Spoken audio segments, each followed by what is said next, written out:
Commander Maya Chen stood motionless on the observation deck of the Defiance, Earth's only independently operated starship.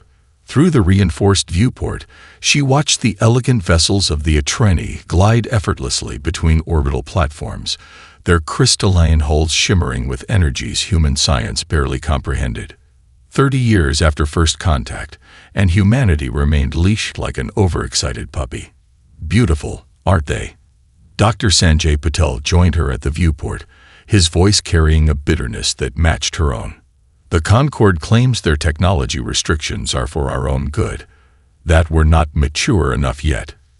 Maya's jaw tightened. The Iluxi were granted full propulsion tech after only 15 years of protectorate status. The Neshkar received weapons clearance in 20. We're approaching year 30 with no advancement in classification, Sanjay agreed. Perhaps humans are slow learners. The joke fell flat between them. Both knew the truth was far more troubling. Maya turned away from the display of alien superiority. Did you decrypt the files? Sanjay glanced around nervously before producing a small data crystal. It wasn't easy. The Concord encryption was designed specifically to resist human computational approaches. Which means they're hiding something specifically from us, Maya observed. Back in her private quarters, Maya activated the secure holographic display. The Concord classified document materialized before her. Translation algorithms converting the alien script to English. Species assessment. Human. Terra Prime. Classification. Evolutionary divergent. Category Alpha. Threat assessment. Containment priority. Genetic adaptability exceeds standard parameters by 327%. Cognitive Innovation Index unmatched in cataloged species. Recommendation. Extended protectorate status. Technological limitations mandatory. Maya's hands trembled as she continued reading. According to their own studies, the Concord had determined that humanity's rate of adaptation and innovation represented a destabilizing factor in galactic civilization. The 7 elder races who formed the Concord weren't mentoring humanity.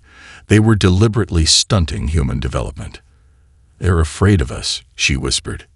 The next morning, Maya presented her findings to Earth's Council of Representatives. The chamber fell silent as the evidence appeared on their screens. Councillor Jackson finally broke the silence. "Even if this is authentic, Commander Chen, what would you have us do? Challenge the combined might of 7 species whose technology exceeds ours by centuries. We should demand reclassification. At minimum," Maya argued. "We've earned full member status based on their own criteria." Ambassador Williams, Earth's official Concord liaison, shook his head. The Concord has been generous in sharing medical advances, agricultural improvements, calculated releases, Maya interrupted. Enough to make us dependent without allowing true advancement. "Commander," Williams said with practiced diplomacy, "these are serious accusations against allies who lifted humanity to the stars. I'll need to consult with Concord representatives before, so they can bury this deeper." Maya stepped forward. "They're already monitoring this meeting. By tomorrow, these files will mysteriously corrupt or disappear." The council voted 7-3 to continue diplomatic approaches rather than confront the Concord directly. Maya recognized the decision for what it was, fear masked as pragmatism. As she left the council chambers, Lieutenant Zoe Washington fell into step beside her. "That went exactly as expected," Zoe said quietly. "They're too comfortable with their positions," Maya replied. "Too invested in the status quo." Zoe glanced around before whispering, "There are others who feel as you do, Commander. Not just on Earth. The outer colonies suffer worse restrictions than we do here." Maya stopped walking. "How many others?" "Enough to start something," Zoe said, her eyes filled with the same fire Maya felt burning inside. If someone were brave enough to lead them. The hydroponics lab beneath Europa's ice sheets had never been designed for clandestine research. Repurposed mining equipment hummed alongside jury-rigged computers as Dr. Sanjay Patel made final adjustments to the prototype drive core. Steam rose from the device as it cycled through its activation sequence. If the Concorde discovered this facility, we'd all face rehabilitation, Dr. Patil murmured, his eyes never leaving the diagnostic display. Maya circled the device, marveling at its elegant design. How did you develop this without tripping their monitoring systems? By thinking like humans instead of mimicking Concorde methods. Sanjay smiled. They track energy signatures that match known propulsion theories. This approach doesn't register because they believe it's mathematically impossible. The core pulsed with a soft blue light that seemed to bend around its edges, distorting the space around it without emitting radiation detectable by standard sensors. Lieutenant Washington entered the lab, stamping ice from her boots. The last supply shuttle from Ganymede arrived. Dr. Chen brought those biological samples you requested. Any trouble with the checkpoints? Maya asked. None. The Concorde inspectors were more interested in the hydroponic seedlings than the medical coolers. Zoe pulled off her thermal gloves. The revolution grows. Commander, 3 more mining supervisors from the Neptune outposts have pledged their crews. Maya nodded. How many ships can they bring? 5 excavators and a refueling tanker. Old tech, but sturdy.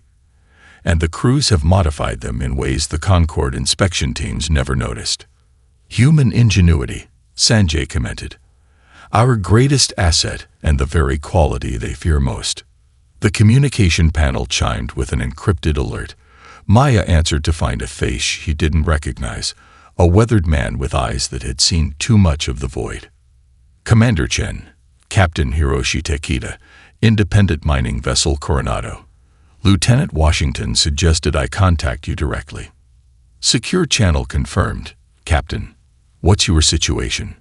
Hiroshi's image flickered as he glanced over his shoulder. Concorde enforcement attempted to seize my ship and cargo yesterday. Claimed my asteroid claim violated some subsection of their resource management protocols. And yet you're still free, Maya observed. My crew and I had contingencies for Concorde overreach. We're currently hiding in the debris field of the outer belt, but they'll find us eventually. His voice hardened. I've spent 15 years building my operation, only to watch the Concorde systematically eliminate independent human enterprises. I'm done playing by their rules. What are you offering, Captain? 23 ships, Commander. Miners, haulers, and transports. All officially decommissioned according to Concorde records, but very much operational. We've been prepping for years, modifying them in the isolation of the outer system. Maya exchanged glances with her team. 23 ships could be the backbone of a fleet. The Concorde is hunting my sister, Hiroshi continued. Dr. Erika Takeda. They raided her lab on Ceres yesterday. If they've taken her for questioning. Then our timeline just accelerated, Maya finished. Captain, can you rendezvous at these coordinates in 36 hours? As Hiroshi acknowledged and signed off, alarms suddenly blared throughout the facility. Proximity alert, Zoe reported, rushing to the security feeds. Concorde patrol vessel on an intercept course. They're not broadcasting, which means they're not here for routine inspection. Maya concluded. Begin evacuation protocol. And prepare the Prometheus drive for its first real test. Haven bustled with activity that would have been unimaginable 3 months ago. The asteroid base, hollowed out from a wandering planetoid in unmapped space, had transformed from an empty shell into the heart of humanity's resistance. Maya watched from the command center as another convoy of ships docked in the makeshift hangar bay. That's the 3rd group this week, Zoe noted, scrolling through the manifest. Colonists from Proxima Centauri. They'd brought radiation-resistant hull plating they developed in secret. How did they manage that under Concorde supervision? Maya asked. They didn't document it as hull plating. On paper, they were researching agricultural radiation barriers. Zoe smiled. The Concorde's obsession with proper documentation creates exploitable blind spots. The central communications array chimed with an encrypted signal. Maya activated the secure channel to reveal the face of Sofia Volkov, administrator of Mining Outpost Delta on a distant world rich with rare minerals. "Commander Chen," Sophia said, her voice crackling through light years of distance. "The evacuation is complete. 3,000 workers and their families are en route to the coordinates you provided." "Any pursuit?" Maya asked. Sophia's expression darkened. The Concorde noticed when atmospheric sensors registered a radiation leak in the main facility. "They've dispatched investigators, but our people will be long gone before they arrive." "And you?" "I'll be departing separately. As administrator, I need to finalize the evacuation logs to avoid suspicion." Sophia glanced over her shoulder. "I've downloaded the security protocols for the entire sector. Should prove useful for your operations." 2 days later, Maya received word that Sophia's administrative shuttle had been intercepted by Concorde enforcement vessels. Hope faded until a battered maintenance pod limped into Haven's sensor range, its life support systems nearly depleted. Sophia emerged from the pod, exhausted but triumphant. The Concorde ships couldn't follow through the asteroid field, she explained during debriefing. "Their vessels are designed for optimal efficiency in predictable conditions, not for rapid course adjustments through chaotic terrain." "Another human advantage," Maya noted. "Adaptability over optimization." The rebellion grew stronger with each defector. Engineers from Ta City arrived with sensor jamming technology reverse-engineered from discarded Concorde components. Miners from the outer colonies brought expertise in resource extraction that allowed Haven to become self-sufficient. Then came news that changed everything. "The Concorde is implementing mandatory loyalty implants," Hiroshi reported during the Leadership Council meeting. "All humans in sensitive positions will be required to undergo the procedure within 30 days. "Mind control?" Sanjay asked, appalled. "They're calling it compliance monitoring," Hiroshi replied. "The implants track emotional responses and report deviations from expected patterns." The room fell silent as implications sank in. The Concorde was escalating from containment to direct control. "We've received another communication," Zoe said, breaking the silence. "From someone inside the Concorde's medical division, a Dr. James Navarro." The message displayed on the main screen: "I've seen what they're planning for humanity. I can no longer be part of it. I'm bringing complete biological profiles of all Concorde species, including classified research on their physiological weaknesses. Extraction requested." Maya stood. "This changes our timeline. If we're going to strike, it needs to be soon, before these implants spread throughout human colonies." "The shipyards at Ta City," Sophia suggested. "It's where they're manufacturing the implant technology. And it's where we'll make our stand," Maya agreed. "It's time humanity showed the Concorde exactly what we're capable of." The shipyards of Ta City gleamed against the velvet backdrop of space, massive construction platforms birthing vessels that would further extend the Concorde's reach. Commander Maya Chen watched from the modified bridge of the Defiance as her fleet approached under stealth. "Maintenance shuttles in position," Zoe reported, her voice steady despite the tension pulsing through the command deck. "Microsatellites ready for deployment." Maya nodded. "And our strike teams?" "Standing by in launch bays." Commander Torres reports the Audacity is fully operational. The captured Concorde vessel had been humanity's greatest prize thus far. A mid-level patrol craft seized during a supply run and extensively modified. Lexi Torres, former pilot for Earth's diplomatic corps, had mastered its alien control systems with remarkable speed. "Begin Operation Prometheus," Maya ordered. Across the communications channel, acknowledgments came from each ship captain. The maintenance shuttles, legitimately scheduled workers supplemented by rebellion operatives, initiated standard docking procedures at the shipyard service ports. "Microsatellites deploying," Sanjay announced from his station. "Sensor disruption in 3, 2, 1. The tiny devices, developed from Dr. Navarro's insights into Concorde sensory limitations, activated simultaneously. Throughout the shipyard, alarm systems faltered as their inputs received contradictory data. "Emergence window, 90 seconds," Sanjay counted down. Maya opened the fleet channel. All vessels, execute emergence pattern Delta. Remember your training and trust your instincts. There's something the Concorde has never fully understood. The Rebellion fleet dropped their Prometheus fields, appearing seemingly from nowhere around the shipyard. Human pilots executed maneuvers that strained structural limits, rolls, dives, and accelerations that would incapacitate most Concorde species due to their different equilibrium biology.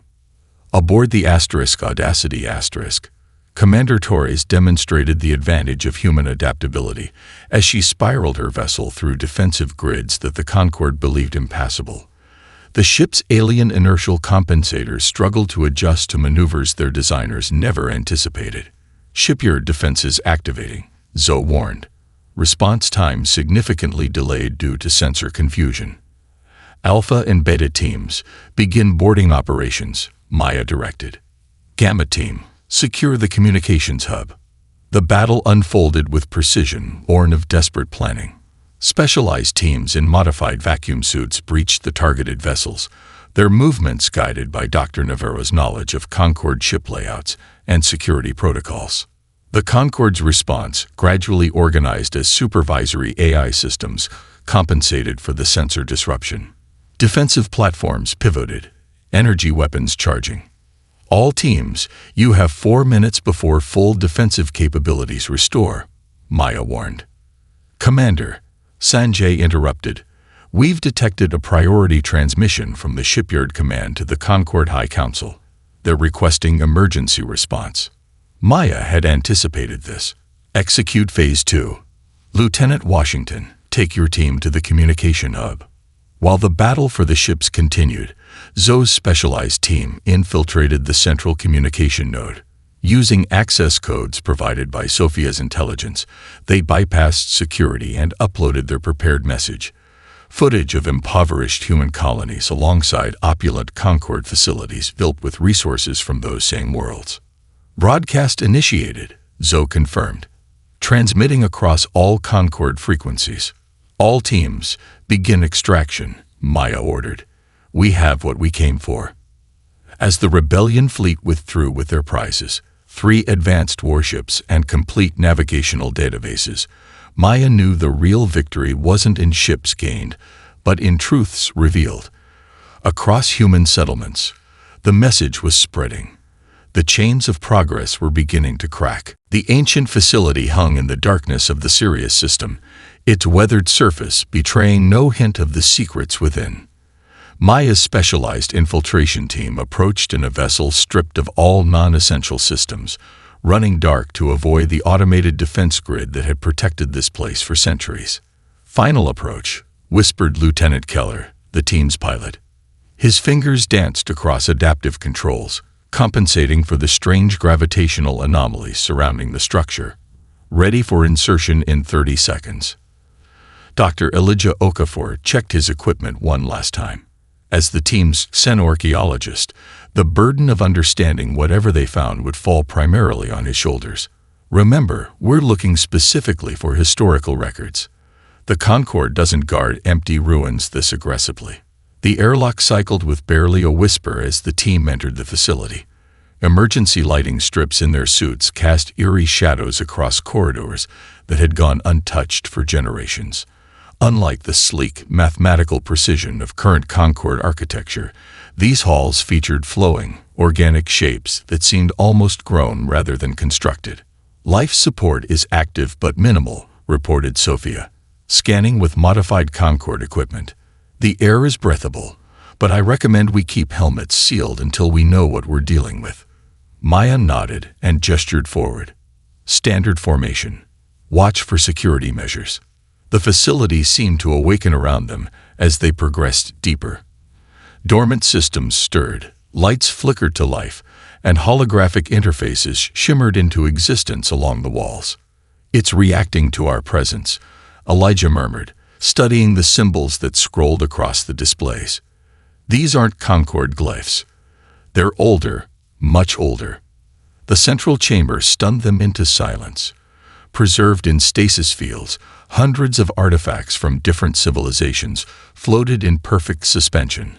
Art pieces, technological components, and what appeared to be biological specimens. "It's a museum," Sophia whispered. "No, more like an archive." Elijah approached one of the active terminals, his translation algorithms struggling with the unfamiliar language. "These are records," he said finally. "Historical accounts of species development throughout the galaxy." As the translation solidified, horror spread across his face. "Commander, these records detail the management of species with rapid adaptation rates and technological innovation. Species that mysteriously disappeared from galactic records after periods of guided development by the Concord." Maya studied the displays, her heart racing. "We're not the first, then." "Far from it," Elijah confirmed. At least 11 previous species were systematically restricted. 3 underwent what these records clinically describe as complete containment, engineered extinction events. Sophia's voice cut through the tension. "I found something about Earth. According to this, humans weren't merely discovered. Earth was an experimental world." "What does that mean?" Maya demanded. "It means we were seated there," Elijah explained, scrolling through the data. "Genetically modified by a species the records call only the progenitors, a civilization that apparently left the galaxy millennia ago after conflict with the early Concord founders." Warning signals suddenly blared throughout the facility. Ancient security systems, dormant for centuries, began to activate.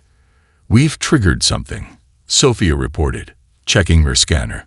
"Automated defense drones deploying from lower levels." "Download everything you can," Maya ordered Elijah. "We need tow." Energy fire erupted from a side corridor, catching Elijah in the shoulder. He staggered but managed to complete the download into a specialized data core. "Go," he shouted, pressing the core into Maya's hands. "I'll hold them off." "We're not leaving you," Maya insisted. Elijah removed a small device from his pack, a miniaturized Prometheus grenade. "Someone has to make sure they can't follow. This place, these records. Humanity needs to know the truth." Maya hesitated only a moment before accepting the core and the terrible necessity of his sacrifice. "Your name will be remembered, Doctor." As the team retreated toward their ship, the last thing Maya saw was Elijah standing resolute among the ancient records, surrounded by the history of civilizations that had faced extinction for the crime of evolving too quickly. The knowledge she carried now wasn't just about freedom. It was about survival. The Rebellion Leadership Council sat in stunned silence as Maya concluded her report on the Sirius facility findings. The holographic display rotated slowly, showing fragments of the ancient archive data that had cost Dr. O'Kafer his life. "This changes everything," Hiroshi finally said, his weathered face grave. "We're not just fighting for independence anymore." Sophia nodded. "If the Concord has eliminated other species for developing too quickly, there's no reason to believe they won't eventually do the same to us." Debates erupted across the council chamber. Some advocated immediate full-scale attacks on Concord targets, while others feared such aggression would only confirm the Concord's justification for human containment. "We need more allies," Maya interjected, silencing the arguments. "We can't win this alone." "What allies?" Sanjay asked. "No Concord species has ever broken ranks to support a protectorate." The chamber doors slid open unexpectedly. Lieutenant Washington entered, her expression a mixture of concern and curiosity. "Commander, we have a situation. A Concord vessel has entered our space and is requesting direct communication with you. They're not broadcasting hostile intent."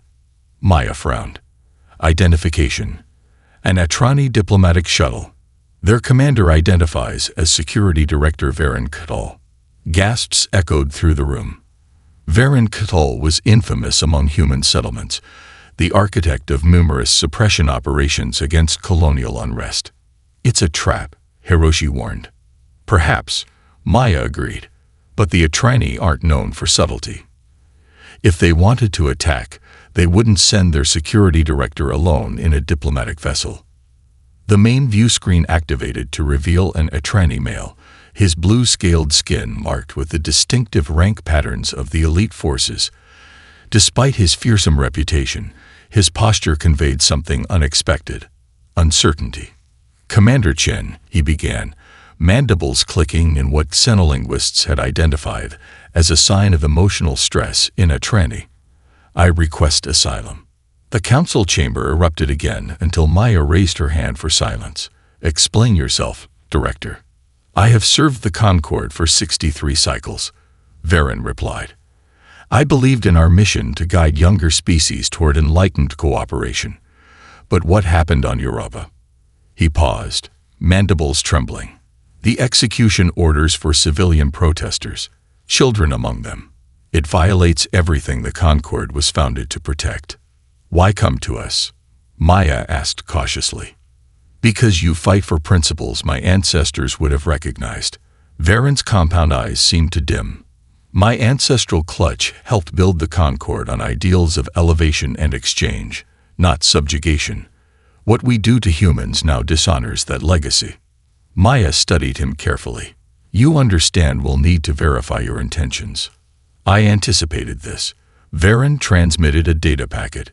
"Security protocols for the entire Central Command network, deployment schedules for the next 30 cycles, and something more valuable, contacts with other Concord species who share my concerns." Sanjay's eyes widened as he analyzed the data. "Commander, this is authentic. And there's information here about other species under similar restrictions." "The diplomatic Tillery," Varen explained. "Their natural empathic abilities were deemed potentially destabilizing and suppressed through mandatory dampening fields. The Neshkar had their reproduction rates controlled through chemical restrictions disguised as population management assistance. You are not alone in the Concord's web of control." Maya made her decision. "Director Katal, prepare for boarding. You'll remain under supervision until we've verified everything you've told us." As the transmission ended, Sophia voiced what everyone was thinking. "If this is genuine, if other species might join our cause, we could transform this from a human rebellion into a multi-species movement for freedom. And that," Maya replied, "is exactly what the Concord fears most." 3 weeks had passed since Maya's disappearance. The rebellion fleet had scattered after the Concord ambush that destroyed her ship, fragmenting into disorganized cells without her unifying leadership. In the command center of the secondary base on a nameless moon, Captain Hiroshi Takeda studied tactical displays with growing despair. "Another outpost lost," he reported to the remaining council members. "The Concord is systematically eliminating our safe harbors." Sofia Volkov nodded grimly. "Without the intelligence network Commander Chen established, we're fighting blind. Director Ktal's information has helped. But the communications array suddenly activated, overriding security protocols. Every screen in the command center flashed with a single message. Haven Protocol, Echo 793. Authentication.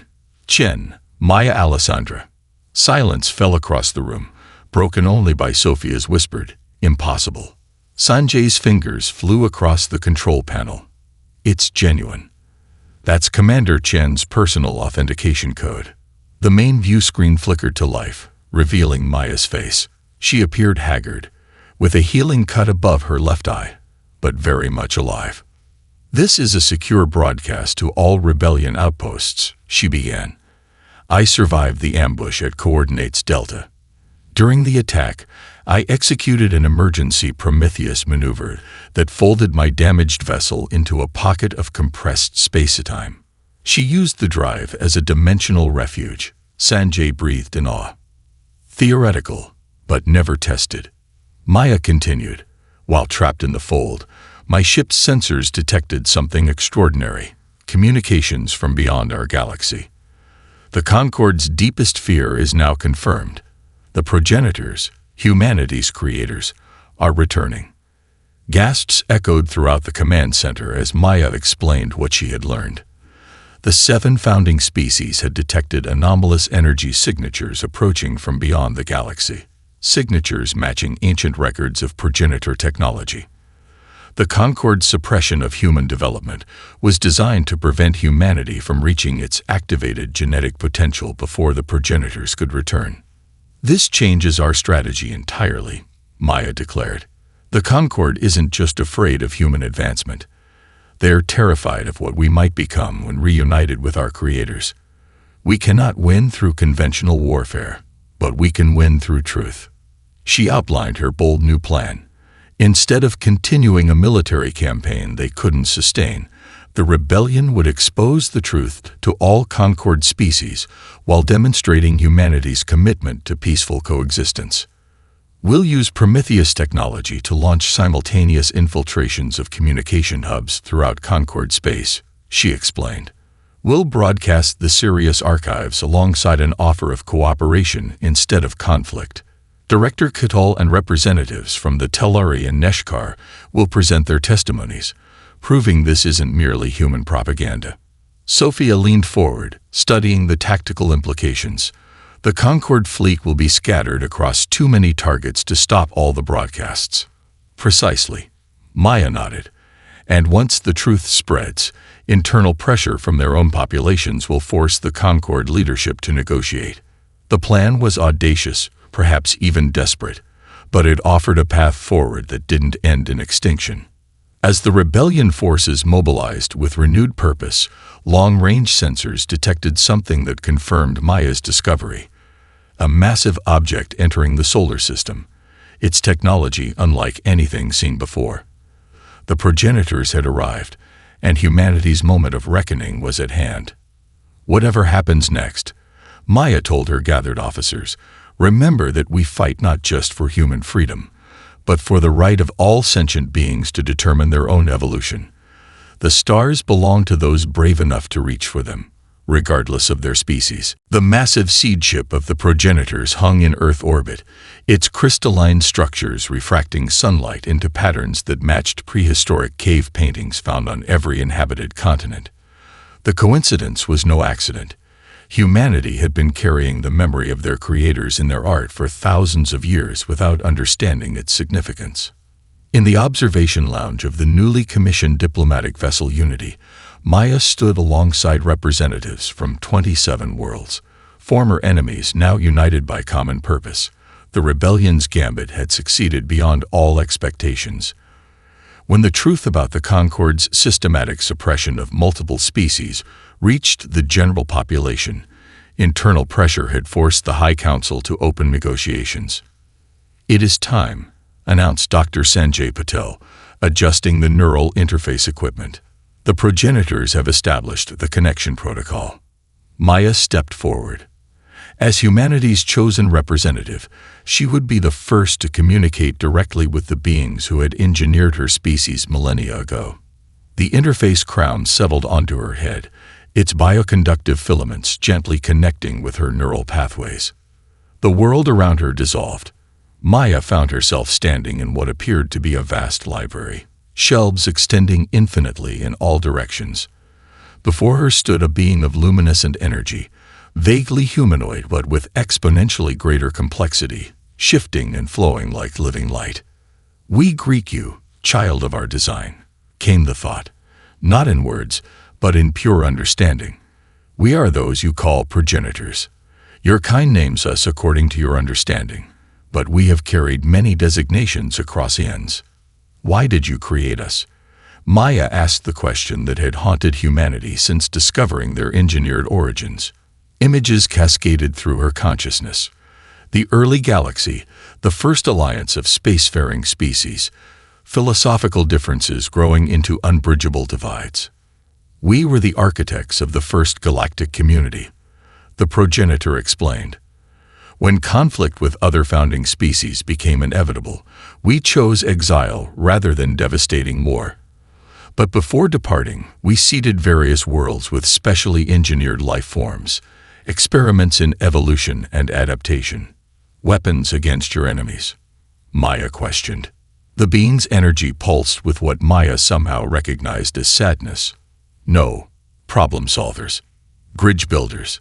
Humanity was our most ambitious project, designed to thrive in adversity, to adapt to challenges, to find innovative solutions where others saw only established patterns. You were created not to fight, but to heal rifts between different evolutionary perspectives." Understanding flooded through Maya. The Concord founders feared our potential because they misunderstood your intentions. Fear often distorts perception. The progenitor acknowledged. They monitored your development for signs of awakening, believing you were designed as retribution for our exile. In truth, you were designed as reconciliation, a new perspective that might someday unite different evolutionary paths.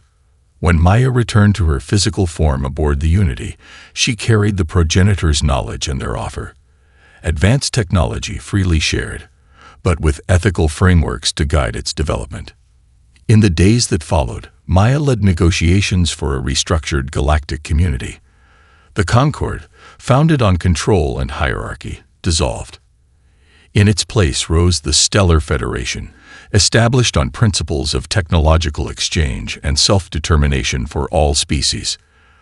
The signing ceremony took place aboard the Unity, where representatives from former Concord worlds sat alongside human colonies and newly recognized independent species. Maya watched from the podium as former enemies became partners, their differences acknowledged but no longer feared. Outside the viewports, ships of diverse designs moved in harmonious patterns. Among them, the vessels of the progenitors prepared for their next journey, not to leave again, but to explore alongside their created children and the new allies they had helped bring together. Humanity had earned its place among the stars not through domination, but through persistence, ingenuity, and ultimately forgiveness. Qualities that would define their role as they stepped into a limitless future as inheritors of the stars and architects of a new galactic harmony.